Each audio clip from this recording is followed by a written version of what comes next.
During the summer of 2003, events in the northeastern United States involving a strange, human-like creature sparked brief local media interest before an apparent blackout was enacted.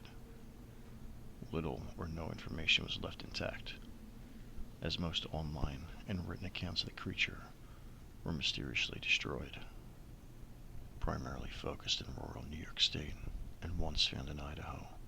Self-proclaimed witnesses told stories of their encounters with a creature of unknown origins.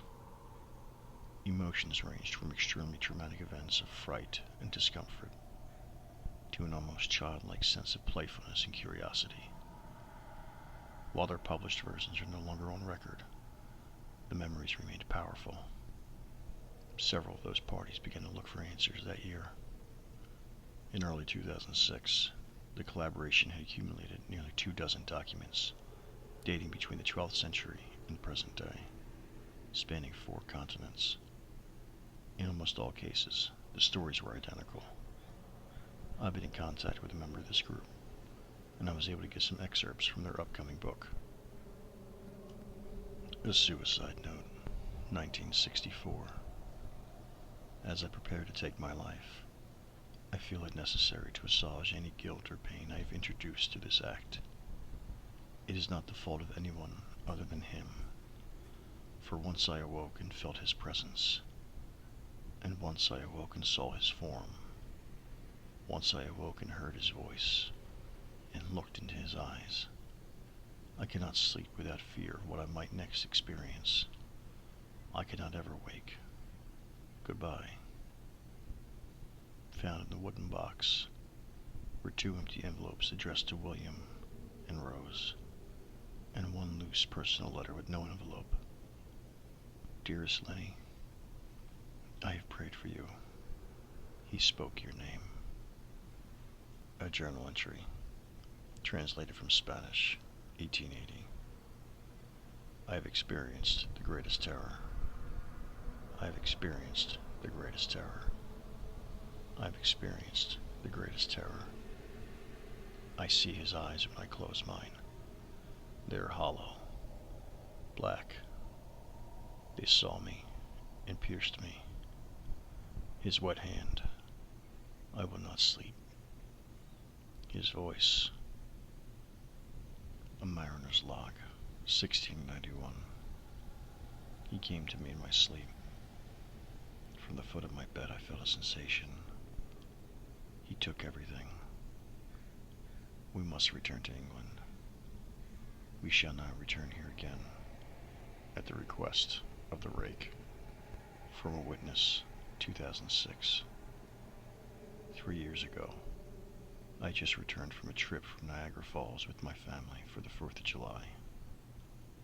We were all very exhausted after a long day of driving, so my husband and I put the kids to bed and called it a night. At about 4 a.m., I woke up thinking my husband had gotten up to use the restroom. I used the moment to seal back the sheets, only to wake him up in the process. I apologized and told him I thought he got out of bed. When he turned to face me, he gasped and pulled his feet up from the bed so quickly his knees almost knocked me out of bed. He then grabbed me and said nothing. After adjusting to the dark for half a second, I was able to see what caused the strange reaction. At the foot of the bed, sitting and facing away from us, there was what appeared to be a naked man, or a large, hairless dog of some sort. Its body position was disturbing and unnatural, as if it had been hit by a car or something. For some reason, I was not instantly frightened by it, but more concerned as to its condition. At this point, I was somewhat under the assumption that we were supposed to help him. My husband was peering over his arm and knee, tucked into the fetal position, occasionally glancing at me before returning to the creature. In a flurry of motion, the creature scrambled around the side of the bed, and then crawled quickly in a flailing sort of motion right along the bed until it was less than a foot from my husband's face. The creature was completely silent for about 30 seconds, just looking at my husband. The creature then placed its hand on his knee and ran into the hallway, leading to the kids' rooms. I screamed and ran for the light switch, planning to stop him before he hurt my children. When I got to the hallway, the light from the bedroom was enough to see it crouching and hunched over about 20 feet away. He turned around and looked directly at me, covered in blood. I flipped a switch on the wall and saw my daughter Clara. The creature ran down the stairs, while my husband and I rushed to help our daughter.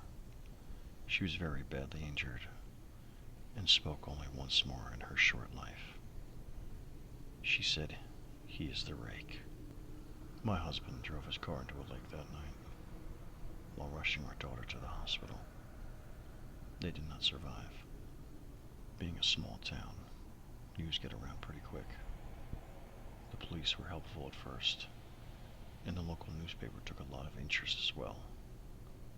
However, the story was never published, and the local television news never followed up either. For several months, my son Justin and I stayed in a hotel near my parents' house. After we decided to return home, I began looking for answers myself. I eventually located a man in the next town over who had a similar story. We got in contact and began talking about our experiences. He knew of 2 other people in New York who had seen the creature we now refer to as the Rake. It took the 4 of us about 2 solid years of hunting on the internet and writing letters to come up with a small collection of what we believed to be accounts of the Rake. None of them gave any details, history, or follow-up. One journal had an entry involving the creature in its first 3 pages, and then never mentioned it again. A ship's log explained nothing of the encounter, saying only that they were told to leave by the Rake. That was the last entry in the log. There were, however, many instances where the creature's visit was one of a series of visits with the same person. Multiple people also mentioned it being spoken to, my daughter included. This led us to wonder if the Rake had visited any of us before our last encounter. I set up a digital recorder near my bed and left it running every night, all night, for 2 weeks. I would tediously scan through the sounds of me rolling around in my bed each day when I woke up.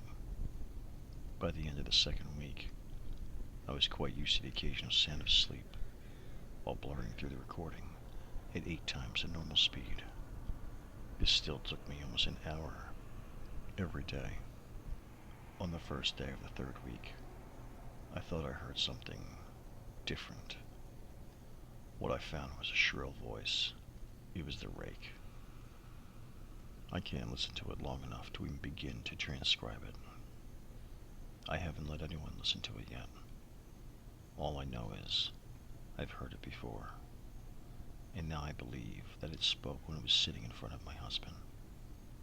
I don't remember hearing anything at the time, but for some reason, the voice in the recorder immediately brings me back to that moment. The thoughts that must have gone through my daughter's head make me very upset.